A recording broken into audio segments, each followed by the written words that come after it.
Okay, let's make a start. Good evening, everyone. Kalisperasas.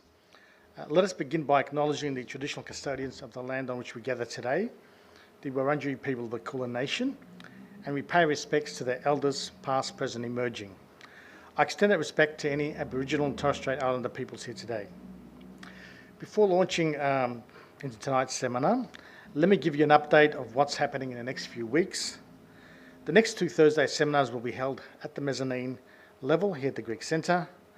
Next Thursday, we have Dr. Emily Hulme from the University of New South Wales speaking on Must One Have a Beard to Be a Philosopher? Women and Ancient Greek Philosophy. That's the topic next week. Okay.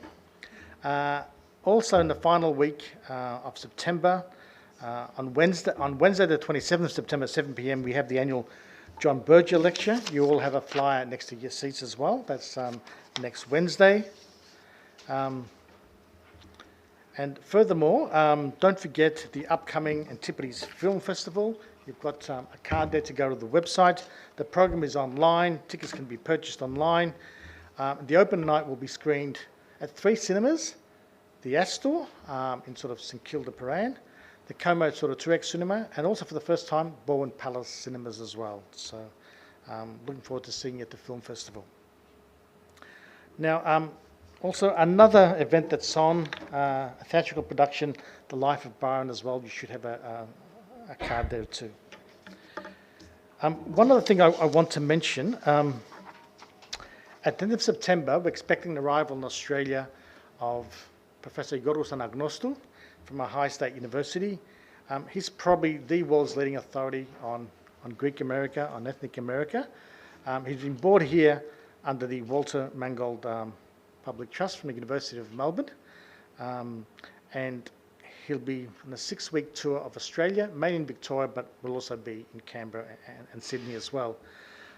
There will be various events during his stay in Australia. There'll be an event in Greek at the Greek community on Sunday the 8th, but the actual Walter Mangold public lecture will be held, it's a public lecture at Melbourne Uni on the 10th of October. You should all have a flyer there.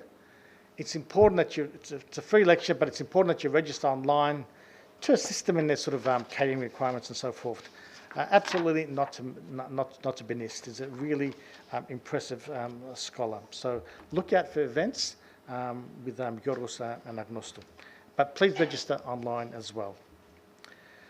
Now let's return to tonight's seminar by Associate Professor Francesco Riccardi. Beyond Sacrifice and Respectability, the Importance of Ethnic History in Australia. When you look at contemporary Australia, two epic things that have massively shaped and transformed it, and I would argue beyond recognition if you use federation as a starting point, is mass migration and multiculturalism, both post-World War II phenomena. However, ethnic history, or the history of ethnic communities, remains at the margins, at the periphery of Australian national history. It is often overlooked in its role in our understanding of contemporary Australia. If we want a more nuanced, more complete, and more informed understanding of how contemporary Australian society has been transformed, we need to have a clearer and more in-depth grasp and appreciation of the role of the transformative forces and impact that ethnic communities played and continue to play.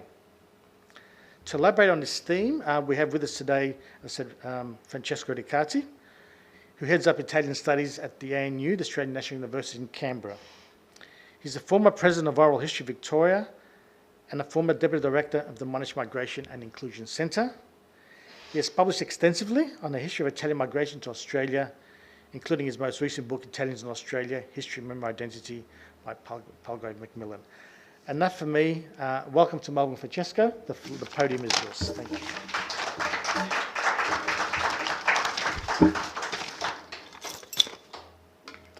Acknowledge the Kulin nations and pay my respect to their elders past and present. And thank you for this invitation. It's one of the first opportunities for me to talk about my work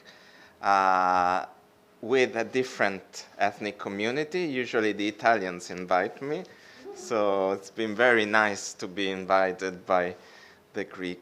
And thank you to Nick Dallas as well to help organizing this. So here I have a bit of a, my family has two characteristics. One is that we tend to be a bit too nervous, and the other is that half of my family is hearing impaired. So I'm always very attentive to be close to the microphone, but also the fact that I'm a bit nervous tends to take me away from it.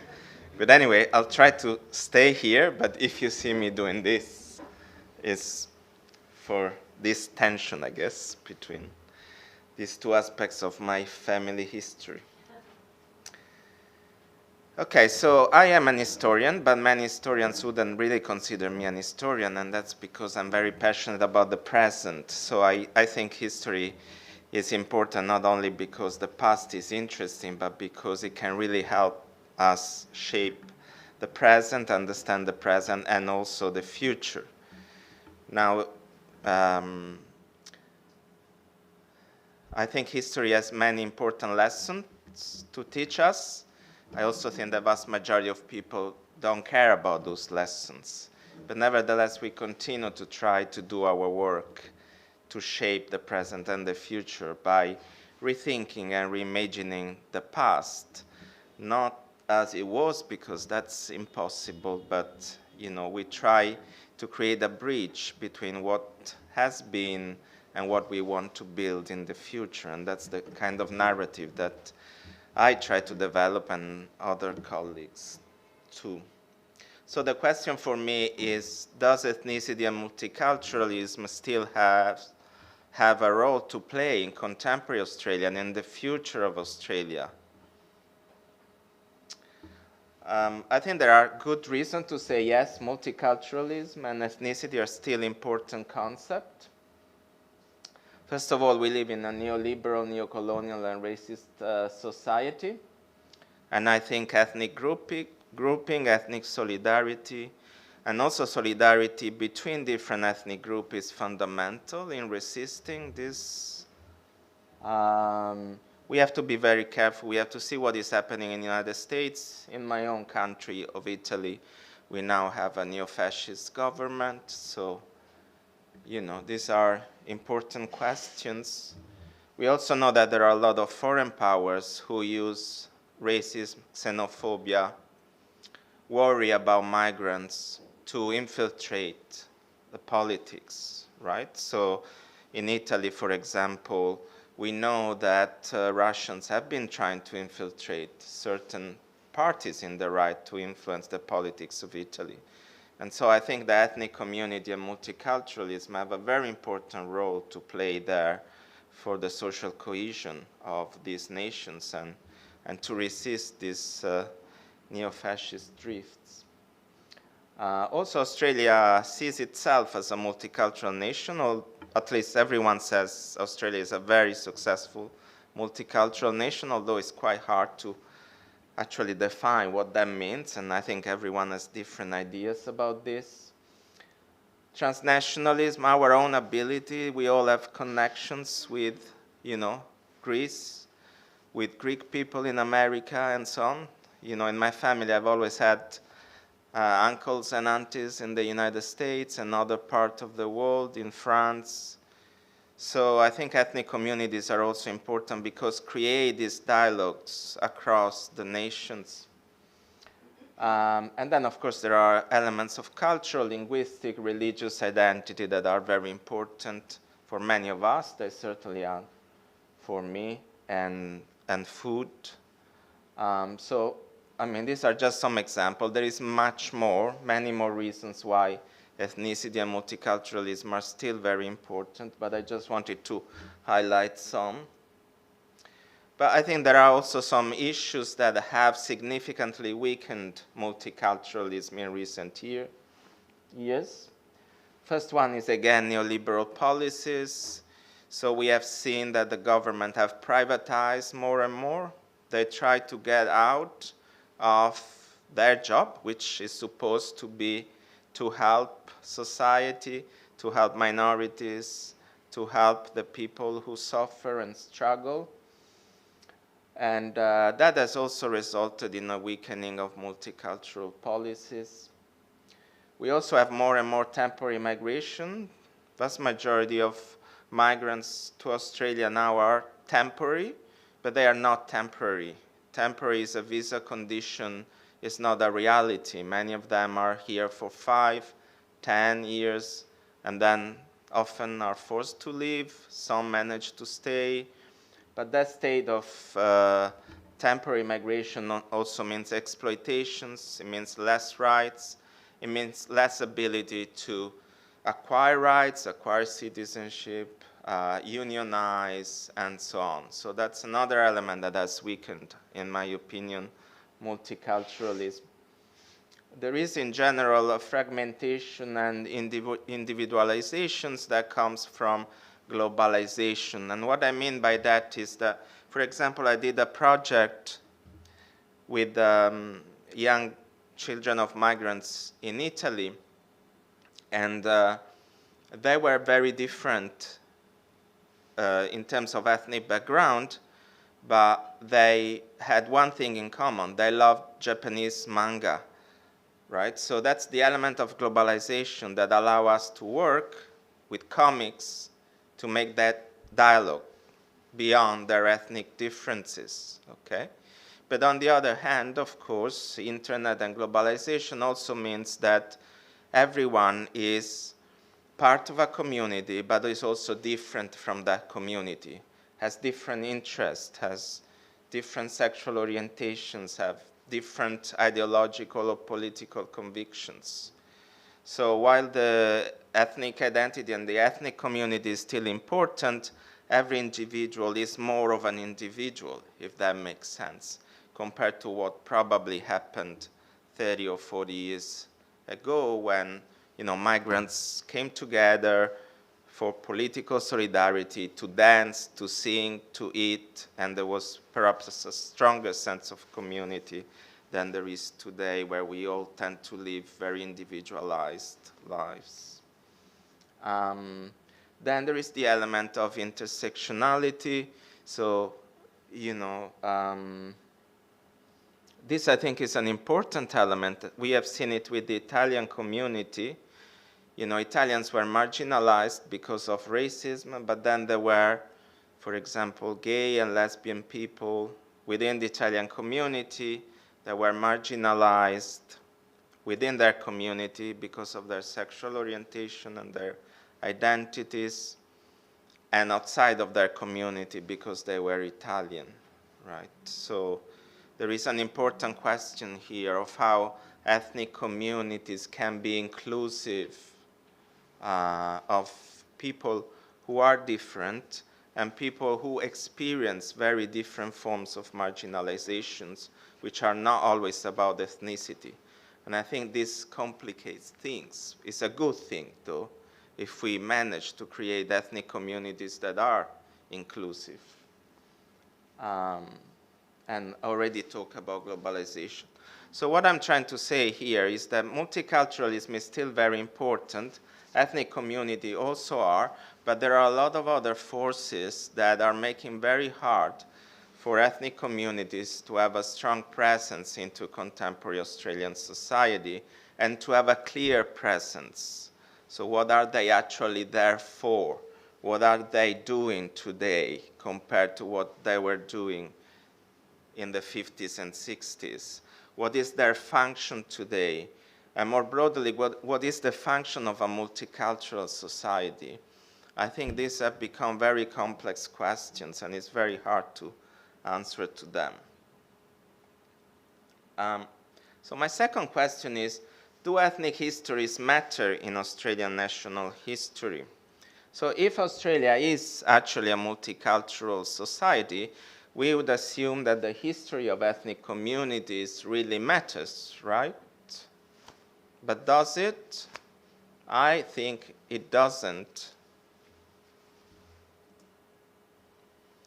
These are some examples. My mentors always tell me, don't name names, don't put titles of books, but sometimes I fail to follow my mentor's advice. If we read many of the Australian history of Australia as a nation, you will not find references to the Greek community, you will not find references to the Italian community. Maybe you will find a paragraph.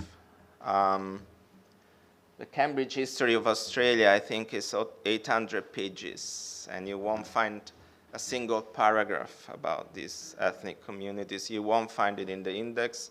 If you are lucky, in many of these books, you will find a section about multiculturalism. And what is multiculturalism? It's not you, it's not me. It's some very, very intelligent white guy, mostly from the Labour Party, who opened up the country to migration. It's a history of the Anglo becoming less racist.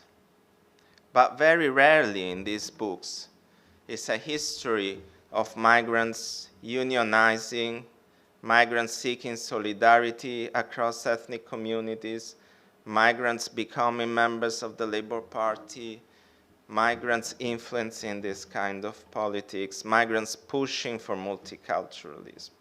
So even when it's there, it's really a history of the Anglo becoming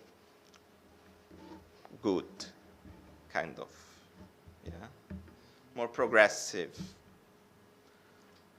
And we see this reflected not just in books. You can have fun. I mean, that's not really fun, but it's the kind of things I enjoy. If you go to see the list of history departments in Australia, you will really struggle to find anyone who specializes in ethnic history.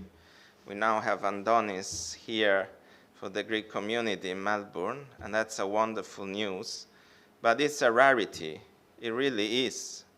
So this is a multicultural country, but you can graduate with a history degree without ever really learning anything about ethnic communities at all. And then you go on and teach history. And maybe if you are forced by the curriculum to spend a couple of days on migrants, you will reiterate some old stereotypes about these communities. The Australian Research Council never, or almost never, give grants for research on ethnic communities.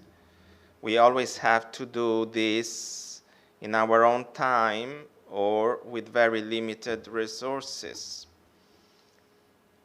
Yesterday, I don't know if you were watching, some of you, maybe the Makers of Modern Australia from the 50s to the 90s, you know, an Anglo-feminist and an indigenous activist, an Anglo-gay or lesbian, then an indigenous activist, an Anglo with disability, then an indigenous activist. Where are the ethnic communities? Where are the ethnic leaders? Where are the migrant leaders? Nowhere to be found. I'm saying this not, you know, as a form of victimism, or I'm fine, and I think we should be fine. But we do need to interrogate why, on the one hand, we are a very successful multicultural country, and on the other hand, we are not telling a very good multicultural history. There is a clear disconnect there, and we need to try and understand what is happening. And I don't know. I don't have an answer. Sorry, I always have a lot of questions, but I always hope that questions may help all of us to find some answers together. Very briefly, my third question is Australia a multicultural nation, actually? Since the 1990s, many historians have criticized the idea that Australia actually is a multicultural country. Obviously, it's a multi-ethnic country in the sense that there are many ethnic communities, many people of migrant background, but that doesn't necessarily mean that a country is multicultural. So, for example, Ghassan Haj has argued that, multiculturalism is still very much rooted into colonial ideologies in which Ian Ang has argued ethnic communities are essentialized, and multiculturalism is represented as a white progressive invention. So what that means essentially in simple words is that we imagine multiculturalism still with the Anglo here in the middle, big, that's the national history really. And then you have all these things, the Greek, the Italian, the Chinese, and they are essentialized, never really understood in their actual complexity. And then you have the indigenous. And this representation always keep what I call the Anglo, just so that we understand each other, at the center of the national history, rather than understanding Australia as the results of the constant cultural and linguistic interactions between all those communities. That's a different history, but I actually think if you look at Melbourne today, if you look at Sydney today, and I remember I arrived in Sydney 20 years ago, and even just in the last 20 years, Sydney has changed immensely. And the multicultural ethnic presence is one of the main reasons why it has changed so deeply. So I am convinced that Australia has deeply changed because of this multicultural element. But the narrative still locates the Anglo at the center. And it's not just the narrative. Not only now we have a prime minister of Italian background, but that's also an interesting story in itself, isn't it? Because he never, he met the father only when he was already an adult. The mother wasn't Italian. The mother told him, if I remember well, that the father had died. So it's not, he's Italian of background, but he has a particular kind of history. Anyway, he's the first one with an ethnic surname, right? So it's not just a narrative, politics is still dominated. There are very specific research that show that the parliament does not at all represent the diversity of Australia in terms of ethnicity, in terms of gender, in terms of sexual orientation, in terms of class, of course. We should never forget class.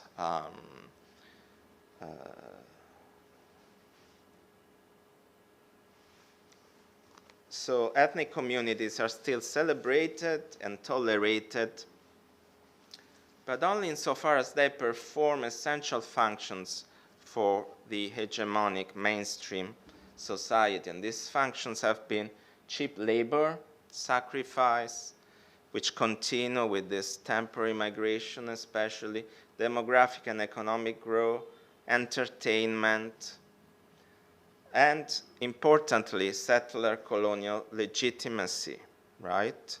Because migrants are what allowed the Anglo to say, we are the legitimate owners of this place. As John Howard put it, we will decide who comes to this country and the circumstances in which they come, in reference to refugees. So the narratives around the control of migration and the control of refugees allow them to portray themselves as the legitimate owners of this place. And this is why I think it's so important, not only solidarity across ethnic communities, but also with indigenous communities, because that really unsettles this kind of narrative. So we have had the development in the scholarship of a number of different theories and forms of understanding multiculturalism. I don't want to spend too much time on this, but it's just to show you that there have been, of course, many, many scholars who have tried to understand the actual complexity of ethnic communities, and they have talked about hybridity, third space, everyday multiculturalism, super diversity. What is at the center of all these ideas is that ethnic communities shouldn't be essentialized, but we should recognize that actually they mix, right? That people marry outside the community, that the communities are very complex, that within the community there are many different kinds of people, that there are profound differences between generations, and also all these differences also means constant negotiations, and this constant negotiation then create new cultures, new ideas, new ideologies, and gradually change the world. What I think many of these theories fail to do is to have some historical depth. They tend to look at Australia today, but often they fail to look at what has been happening in Australia for the past 50 years. And I think if we don't look at that, or maybe for the past 200 years, it's very hard to understand the present. So what is my answer to all these questions? What I want to propose? What I want to propose is this idea of transculturation or the transcultural. And what I mean by that is that we maintain a focus on migration and ethnic communities, but we always try and understand them in relation to other people, other communities, other cultures with whom we constantly interact. So I try to summarize it in this way, although I'm not convinced completely that it works. It is not about the history of the Greeks or the Italians in Australia. That's the multicultural logic. These are the Greeks, these are the Italians, these are the Chinese. But it's more about understanding the fundamental role that being, feeling, and speaking Greek or Italian or Sicilian has had and will have in transforming Australian society through complex processes of reciprocal exchanges. Okay? So it doesn't matter only that you feel that you are Greek. It matters that you feel that you are Greek and your best friend is Chinese. It matters that you feel Greek and your husband or your wife are from Lithuania. It matters that you feel Greek and another person feel Italian, and their histories of colonizations are different, and they compare each other, and they build a new and different understanding of colonialism, and so on. And that it's what happens with food as well, right? There is this pizza that is called Hawaiian pizza. Yeah, the one with the pineapples and Now I have to say that I have often risked my life by admitting that I love Hawaiian pizza, and the Italians are not very happy about that at all. I also put a bit of cream or a little bit of cheese in my carbonara. I can see Simone is losing his mind. Okay, but then you read that this Hawaiian pizza, maybe it's true, maybe it's not, was created by a Greek in Canada. Okay, and it was trying to achieve the same sort of sweet sour that was achieved in Chinese restaurant at the time. Now, I'm not an historian of food, and I'm not sure this is philologically accurate. I haven't actually studied the philology of the Hawaiian pizza, but nevertheless, I think it's an interesting example of transculturation. You might say it's not a nice pizza. I love it. What is important is that if you actually look at the whole history of Italian food, and I'm sure it's the same with the Greek food, all the great Italian food has been developed through a process of transculturation, right? Have been, the Arabs coming to southern Italy and many other population mixing and people traveling, and some of the famous Italian food probably have been developed in America and then brought back to Italy. Then Italian made it really Italian, and then they got upset with the American, and there are all these crazy attempts to essentialize the food and to say carbonara is exactly this. But actually, no. The good food is the result of the encounters of different foods, different produce, different people, different tables, different friendships, different attempts at doing commerce successfully, and so on. And so the important point here is that you cannot do that if you don't have also an ethnic identity. You cannot transculturate if you don't have your own identity that you bring into dialogue. And this is particularly true when you live in a racist country. And if you think of Australia in the post-war period, that's a very racist country. It still is, in my opinion, but anyway, in different ways. But certainly was in the 50s. Now, when everybody is telling you that your children should only speak English, when everyone is telling you that your olive oil is dangerous or is shit, that your salami smells bad, and so on, you need a strong identity. And what people assume is that that strong identity is against assimilation, is against integration, but actually is for transculturation. What I mean by that is that in order to engage with society, you need to have first a good sense of who you are as an individual and who you are as a community.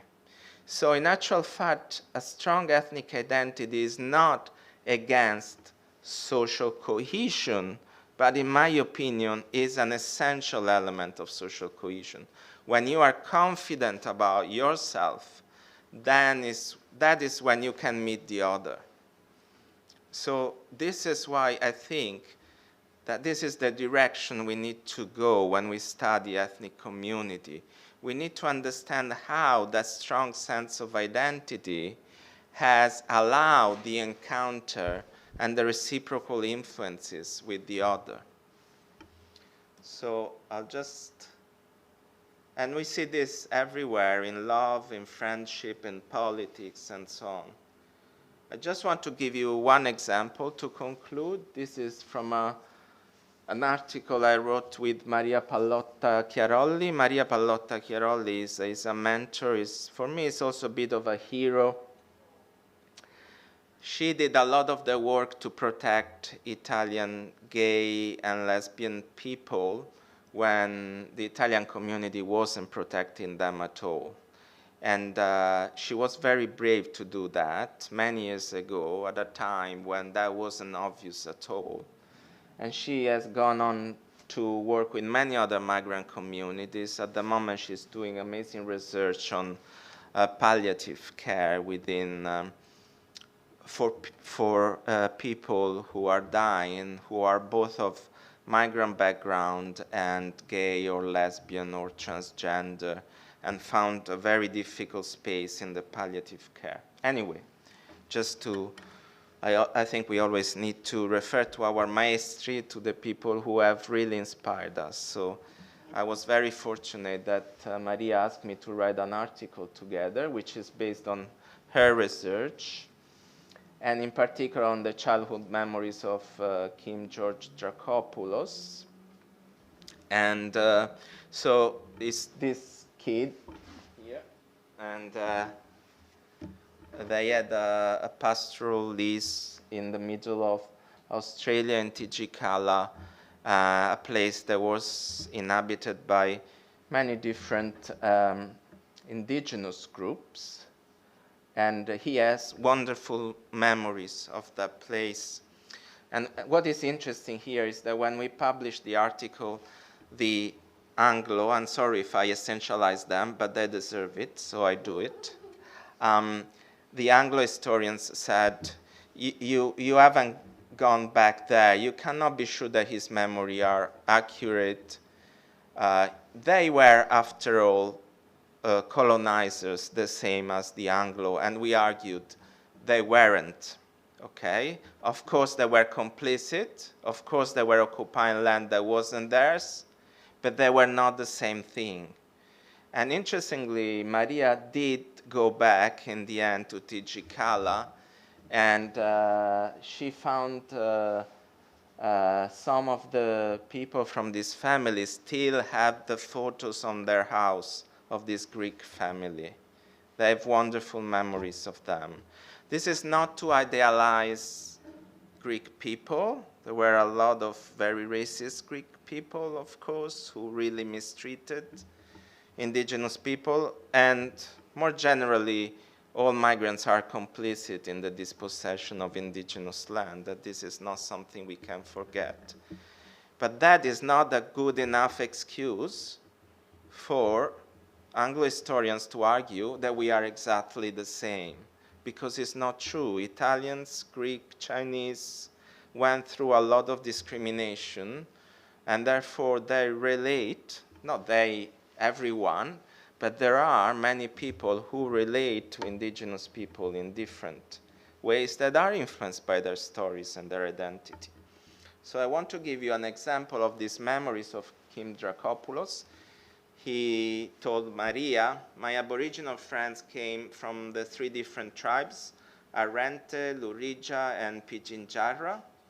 So I spoke a combination of all those languages, and I spoke Greek with Dad, and with Mom spoke English.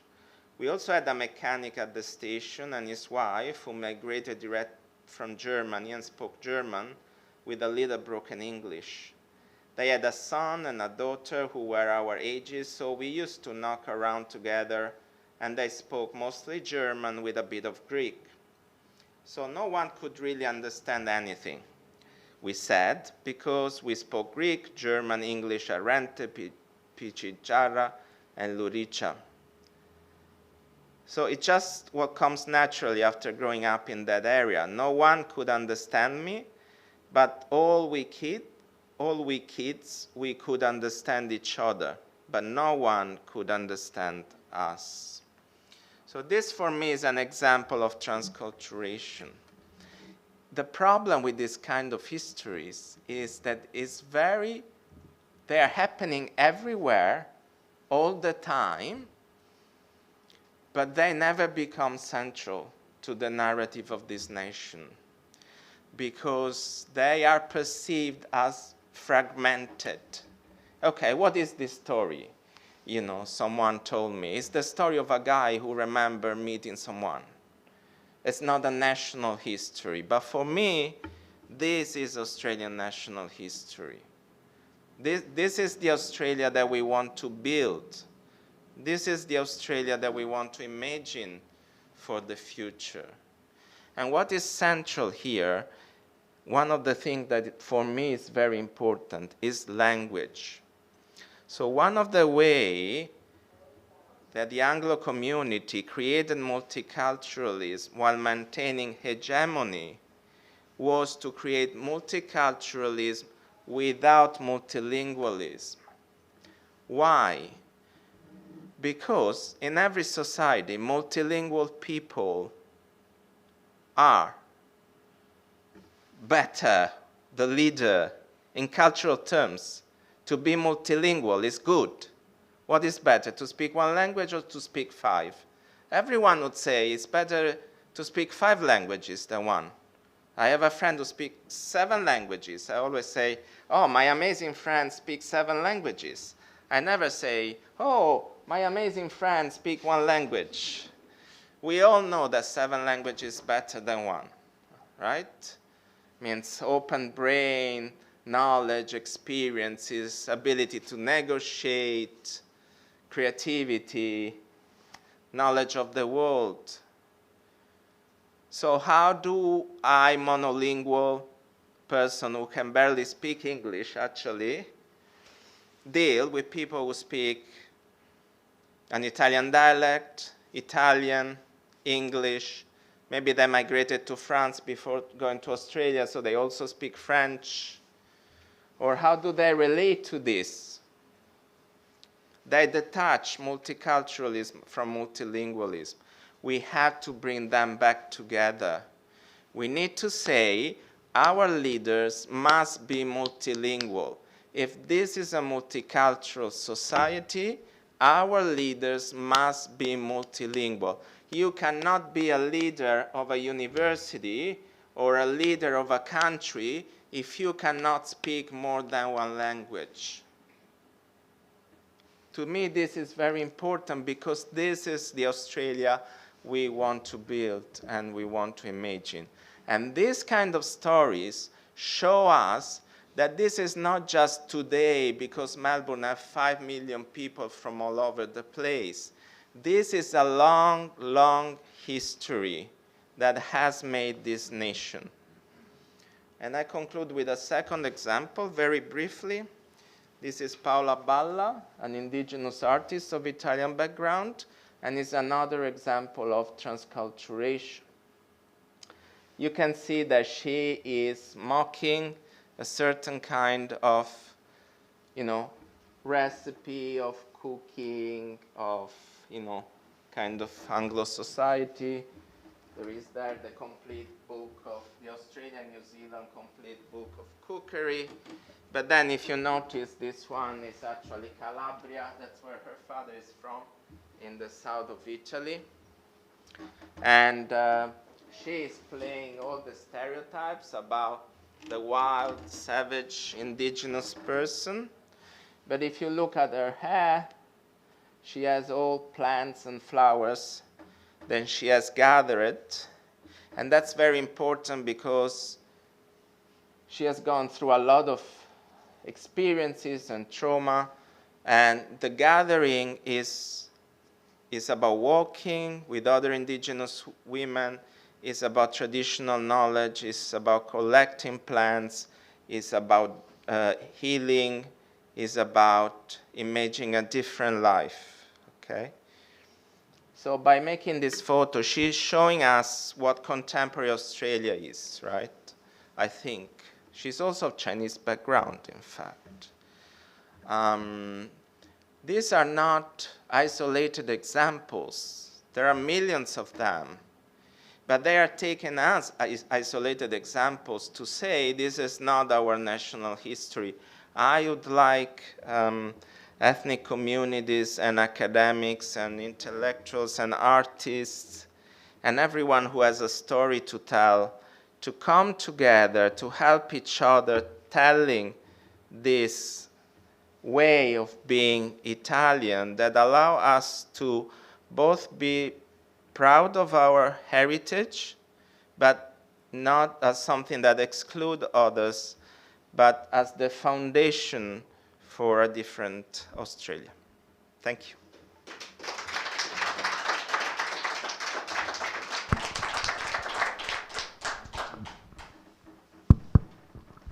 Thank you, Francesca, for that sort of fascinating presentation.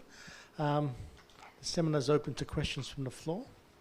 There's so many questions. Thank you. It was really eye-opening in terms of the fact that you're naming, whereas a lot of this transculturalism that you talk about is unnamed. It's often used as a joke, however, in the media, in advertising, showing absurdities, as if the absurdities are as bad as mixed marriages or mixed race culture. I find it ironic that that book actually, I'm sure it was intentional, puts up the word ockery.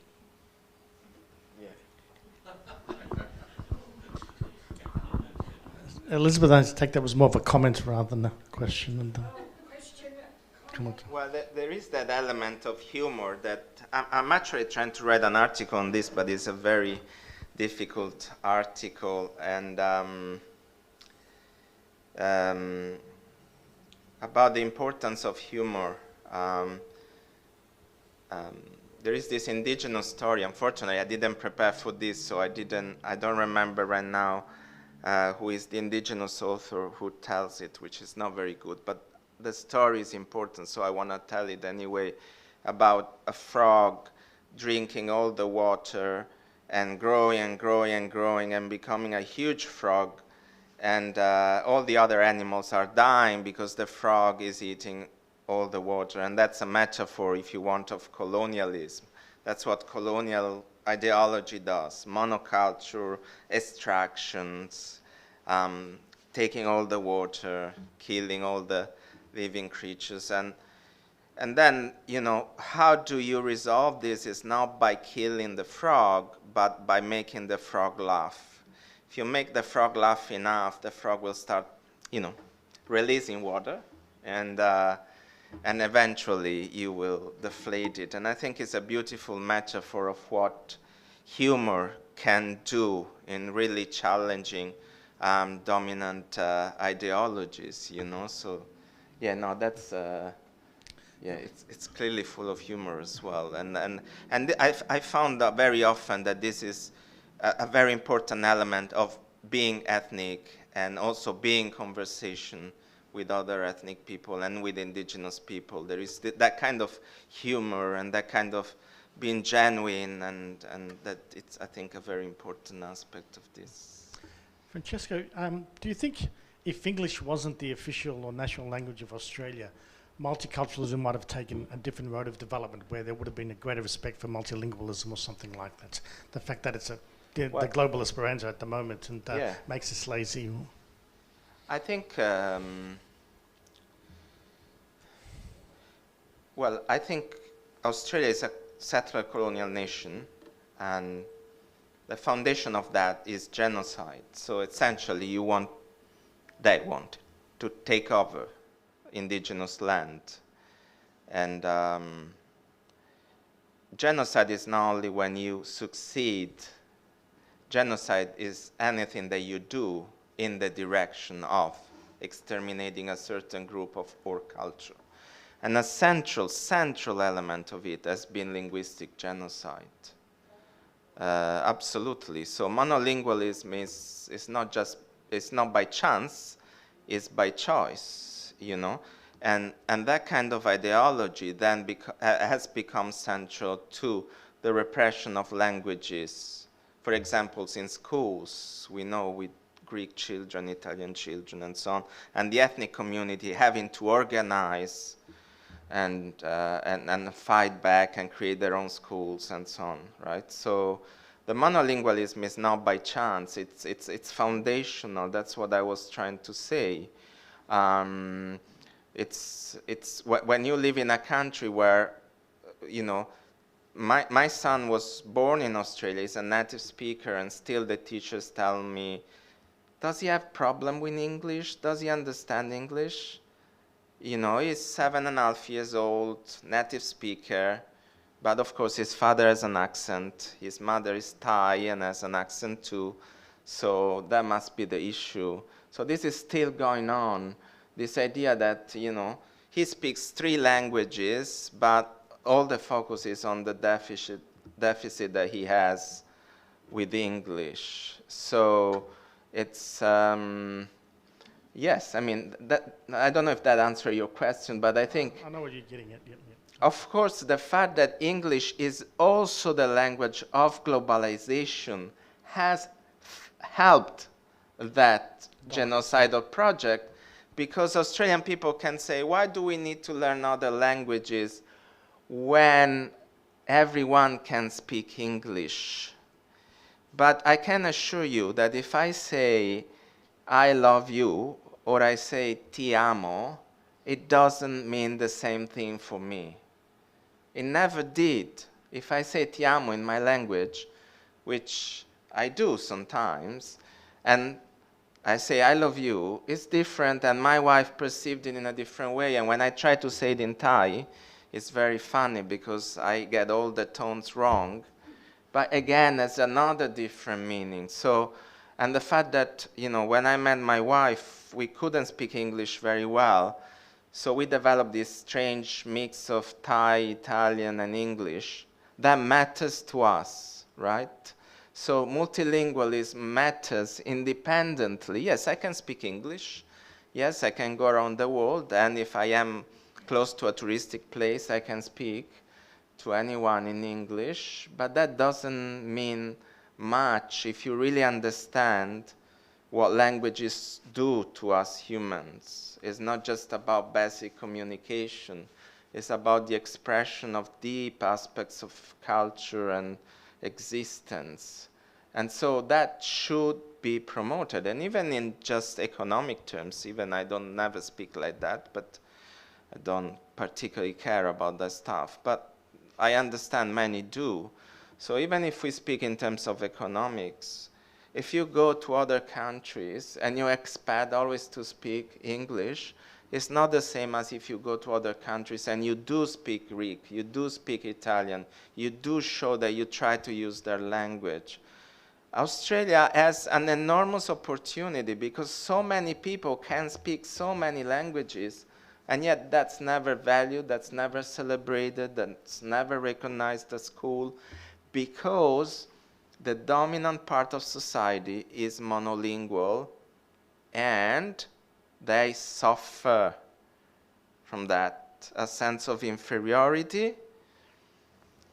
And to admit the multilingualism is important. It would mean to admit that they need to engage with other languages, and they need to learn them. And then we can start having fun seeing them learning Greek.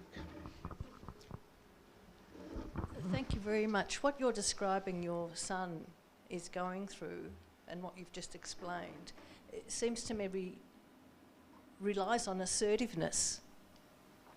So how do we engender that assertiveness to achieve what you think we need to do, the transculturalism? It seems to me that it's assertiveness that's needed, yeah, rather than deferring to the dominant culture. Yes, and that's why my title was, Beyond Sacrifice and Respectability, because this has been a fundamental strategy of migrants, which I understand perfectly. You want to be respectable, you want to show that you sacrifice, you work hard, you have success, you get accepted into society.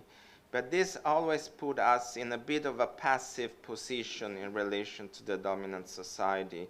We have learned that if we were too assertive, we would pay a very high price. Now, indigenous people paid a much, much higher price.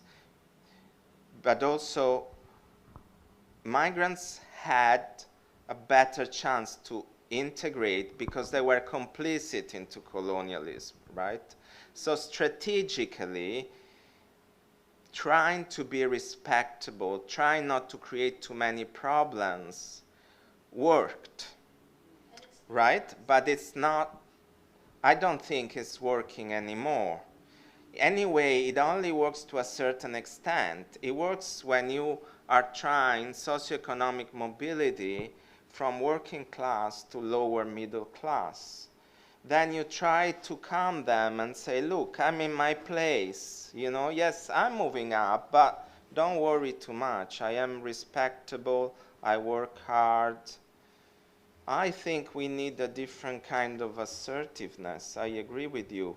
How we build that, I think, is through dialogues among different communities. Just take the road. Just. Oh, we can. If it's related. Sorry, I didn't see. Oh, I'm sorry. In order to become assertive, I think that, as Aristotle says, one must know themselves.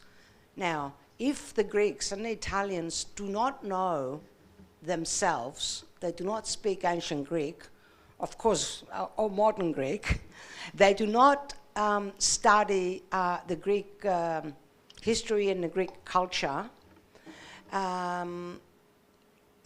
and that's for all cultures, not just the Greeks, right? I mean, I'll give you an example. I was talking to a professor at La Trobe University who was of Italian background. He was teaching history of art. And I said, oh, my sister's works here refer to Sappho, and this refers to Adonis. And he said, who is Sappho and who is Adonis? And he teaches history of art. Fuck me dead. I could not believe, the problem with Australia is that to be ignorant and to be a person without particularly sort of, not particularly intellectual cultured, it's quite a good thing to be.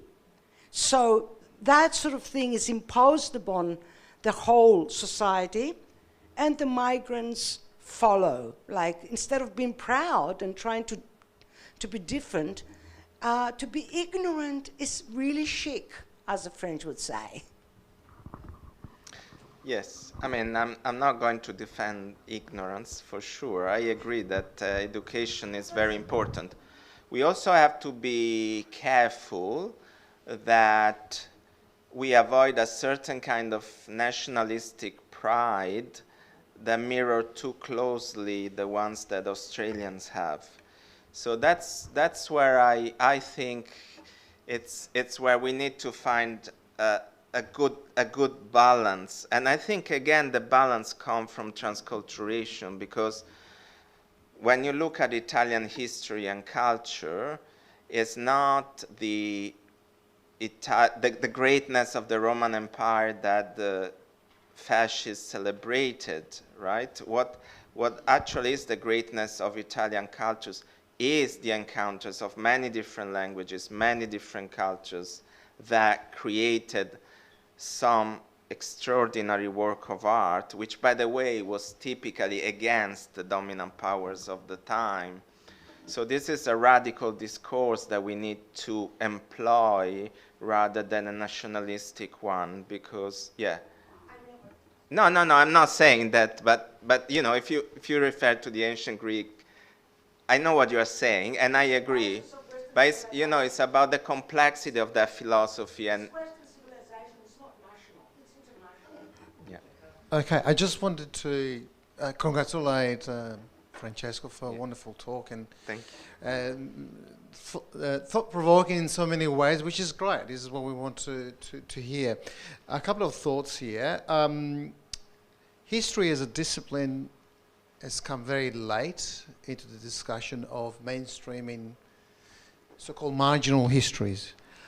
So first we had sociologists, anthropologists, geographers, economists, sort of looking into sort of the migrant border phenomenon and all that. So historians came very, very late, and this is not by chance. So history narratives, history programs, history departments, they're very close to the sort of inner core of politics, and sometimes they almost sort of one and the same, especially in some countries where history programs are actually sort of dictated by the ministry of the day. So when you touch that, it gets very political very quickly, very soon. And so does not surprise me. So I went to, like some of us here, to sort of the peak, so the conference of the peak historical association in this country here, 4 or 5 day conference, and hundreds of papers, and very, very few papers that touch into something which is not linked to migrant-related history. Okay, in 2021, 22, 23. So, and again, I think it's a product of the discipline itself, which tend to be very nationalistic, very sort of broadly speaking, of course, okay? The other thought that I had in mind was that migrants are kind of victims of their own stereotypes. By and large, the sort of migration experience in Australia has been successful, okay? So if we sort of look at, in broad terms, and especially if we focus on the post-Second World War, one was by and large a successful story, economic migrants or displaced people that eventually settled with enormous sacrifices, but eventually sort of moved up sort of the social ladder and all that. And kind of being comfortable in that sort of stereotypical narrative of the, successful story. So much so that you can sort of afford to be ignorant of your own history, and you still sort of, you might sort of miss a lot from your identity, but it's something you can afford in a sense, and therefore a lot of these histories tend to stay on sort of footnotes on that. So it is hard to sort of challenge the migrant community and also to kind of mainstream migrant stories, very important to us, but that kind of unimportant to, particular historians that really count. And the other thought I had was diversity has its own hierarchies. So we need to diversify diversity in a sense. So, and that's challenging too, because you go against some sort of power structures that have formed over time. And therefore, sometimes you go against the grain, against the wind. You might be the only one barking to the moon. But I think it's important to, particularly for the communities of migrant background and beyond, to keep on narrating, to keep on researching, to keep on challenging. I think that's important. We can't stop. Sorry. Okay. Well, those are all very good points, and I'm not trying to avoid to answer, but I am a bit tired, and there was so much. I don't know where to start. Yes, I mean that's a problem with history. That's why, when I discovered Andoni's got this amazing job at Melbourne Uni, I was so happy, right? Because that's, for once, it's a history department, and there is someone who can start telling a different story. I've always, or most of my academic career, worked in Italian studies. That's the reality for most people who do ethnic history, perhaps with the exception of scholars of Chinese migration, although most of them are of Anglo-Saxon background, the ones who get the jobs. But anyway, I don't want to create another enemy. But anyway, apart from that exceptions, it's very, very rare to see that. So there is a major problem in history departments. But when I did a specific keynote paper about that at the Australian Historical Associations, very few of them came to listen to me, right? So how do we speak to them? I'm not sure. There is, however, an issue of relevance. They are becoming irrelevant because the Australia I describe, for me, is the real Australia, especially in large cities like Melbourne and Sydney. So if you don't start engaging with the actual history of this country, the students feel it. And the other thing I would say is, yes, people are comfortable with those narratives of migration, but who are these people? This is a question. I remember once I had a student in his first years. He was studying Italian, and I was explaining fascism, opposition, homophobia, fascism, homophobia. And he told me, my grandfather always say, there are no, I'm sorry for the word, but he said, non ci sono froci italiani, there are no Italian faggots, okay?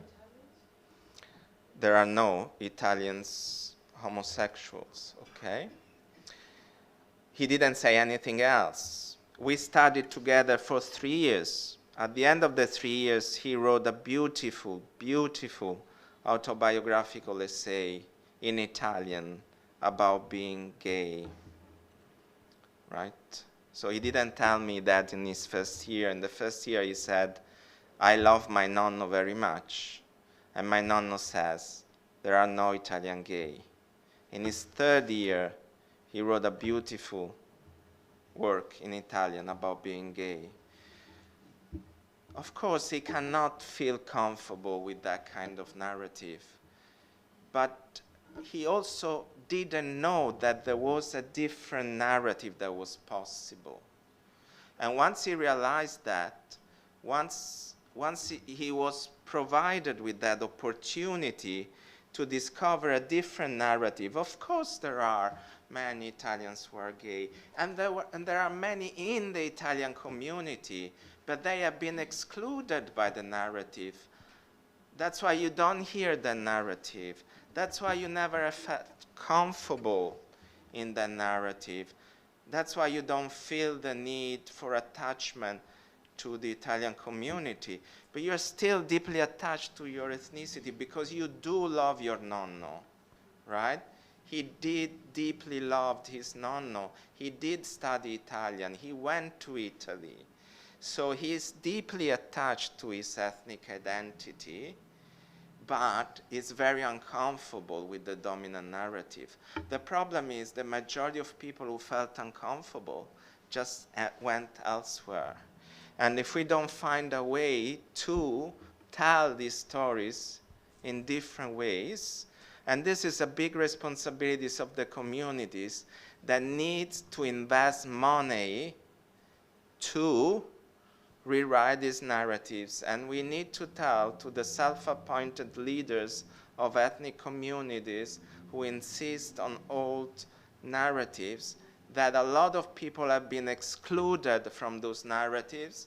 That might be true for some, that might apply to some, but they have also excluded a lot of other people. And we need to be inclusive if we want to matter. No one is watching anymore the boring documentaries with the usual narratives about migration. People watch documentaries that explore the actual complexity of Australian society, because that's what is interesting. So I say, let's try to be a bit less comfortable and a bit more interesting, and maybe more people will listen to us. Just one more, because can I just add, not just old narratives, but also hagiographies as well. So. Yes.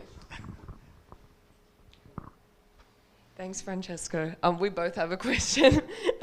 Mine's short and sweet. I was just wondering, I've been thinking a lot in terms of how ethnic communities are being, I guess, framed in the media and just in public discourse more recently.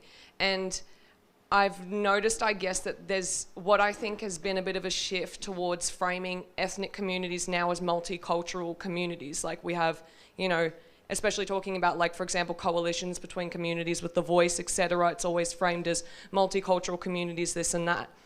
And I was just wondering if, I guess historically speaking, you could speak to that discursive shift that has occurred, and like whether there is, I guess, an ideological sort of motive, I guess, in how we have that sort of discourse being reframed. Because I guess going back to what you were talking about in terms of how we want to view ourselves as a multicultural society, but then obviously only positioning a certain groups within society as multicultural has this other effect. Did you want to ask yours after?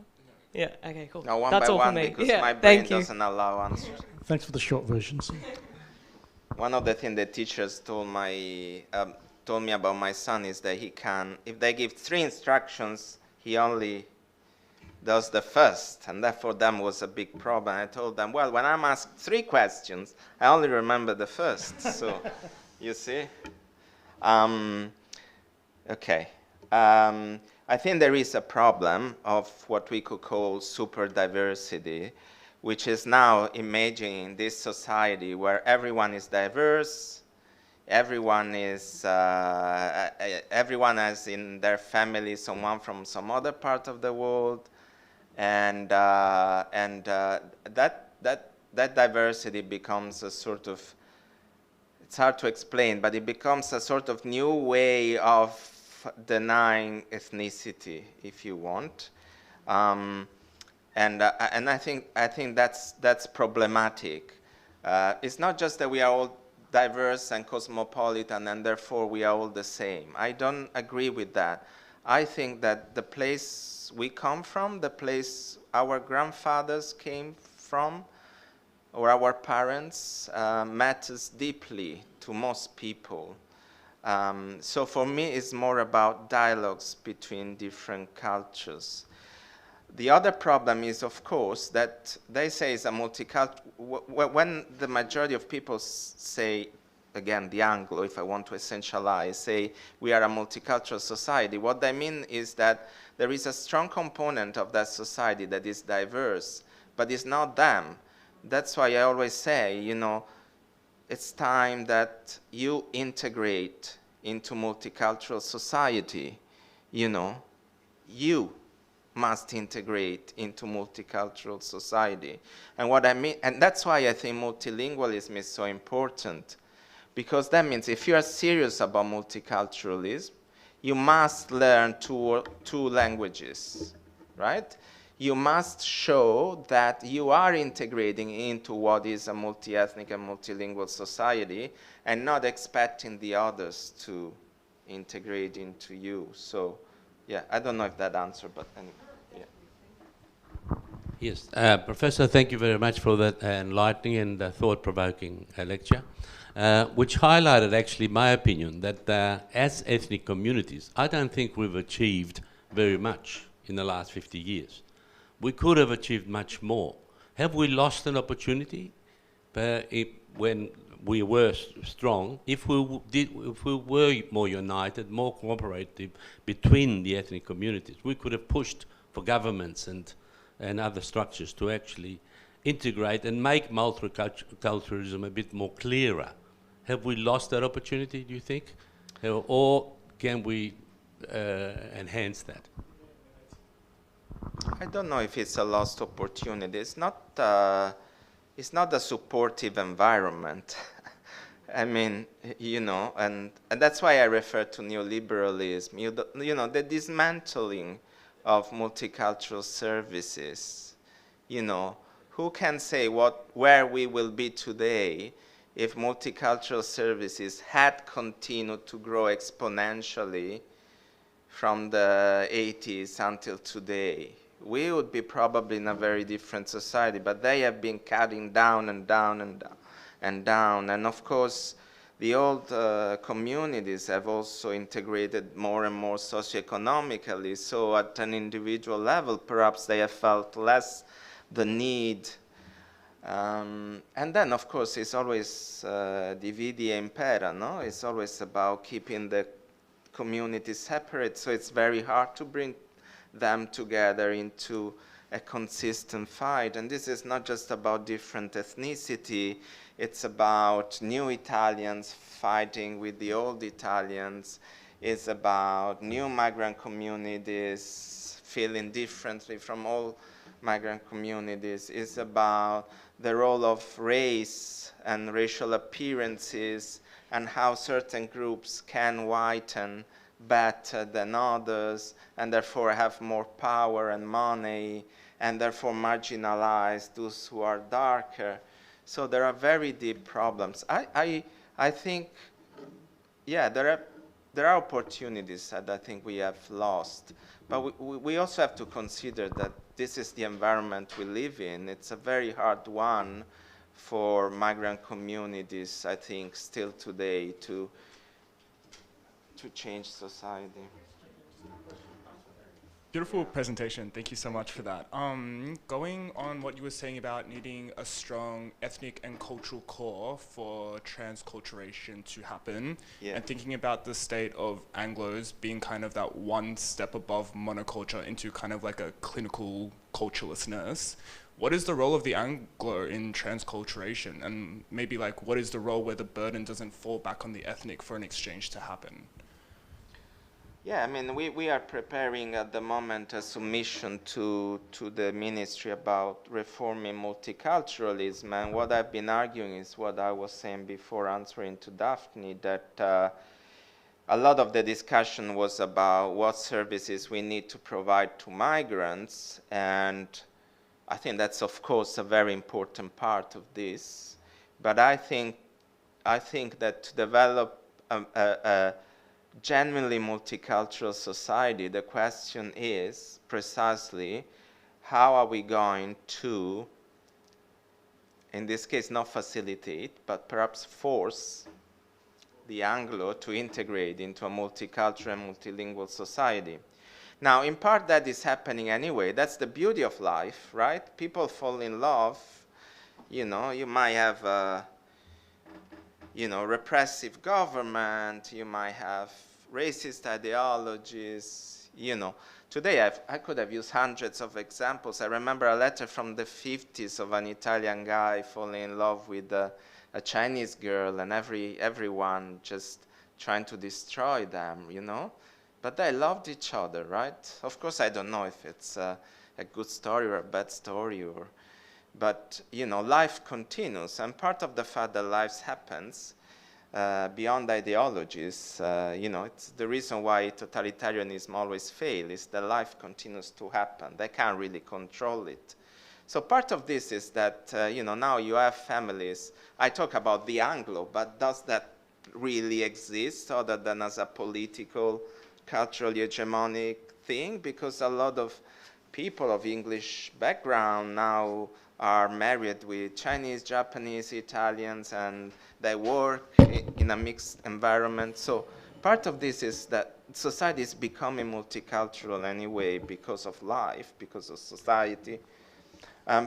Part of this is that I think the government and we should push to make sure, for example, that every student in Australia who completes school is proficient in one language, for example. Well, only 10% take a language to year 12, so they're the statistics Yes. so far.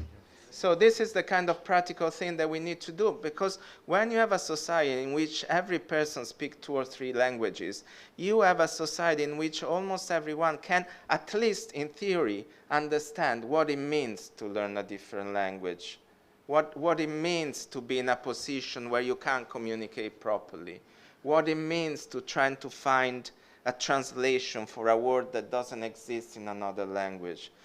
Then you are really, I think, creating a multicultural society. That's what that part of society needs to do. I want to ask a question which touches on your comment, because I thought, I wanted to come in at that point, but differently. Multilingualism, is it different in relation to a monocultural ideology like the Anglo-colonial to transculturalism in Europe? Have you thought about that at all? In terms of, I have friends in Greece, they are contemporary in every way, and maybe that's the case in Italy, and I'm sure it is in Spain, in many countries. But I've watched them over the last 10 years, and they live in a border region on about 4 different countries, and they have amazingly made relationships with those countries. So they hold festivals because they're on a huge lake, but that lake is divided into 3. They have festivals, they have so many things to do with green economics shared around the environment, and they constantly, when I see their material being published about who's coming, what's happening, it's from everywhere, including those countries which were once upon a time communist countries. Now, the question of to me, that suggests, and intermarriage, of course, that suggests the possibility of Europeans also mixing it up in terms of their identities. Have you thought that? Yeah. Because that's not Anglo. No, I mean, but every historical context is different. Like, Italy has always been a multilingual society, and I don't want to give you the impression that multilingualism is a universal recipe for success, right? You can have a multilingual country that descends into fascism or civil war. Even if everyone speaks 3 or 4 languages, at some point you move on to a civil war or into a fascist government, right? But on the other hand, I want to generalize here that every fascist government will be against multilingualism, okay? So what I'm trying to say is not that multilingualism guarantee anything, but I think in the Australian context can play a very important role. If you look at a context like Italy, that's a very different context. They celebrate now multilingualism as a democratic kind of opposition to that history of fascism and repression of minority languages, but they do not protect migrants as linguistic minorities, right? So you can have fascists who say we want to protect our dialect and essentialize the protection of their dialect, but then they are actually against migrants, against multilingualism, and so on.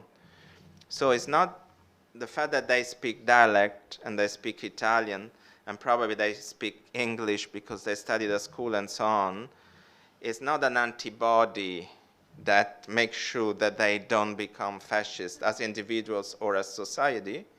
But in the Australian context, I think at this particular moment in time, it will make a huge difference if governments were serious about this. And of course they are not. And yeah. Francesco, I think we can go on till midnight. We must bring things to a close. Just a small gift from the community. Thanks for coming down.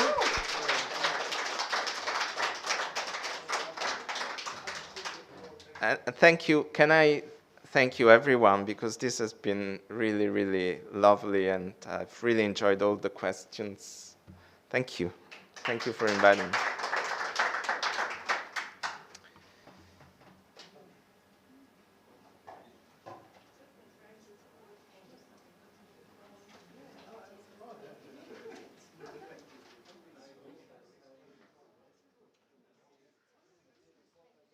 Thank you very much.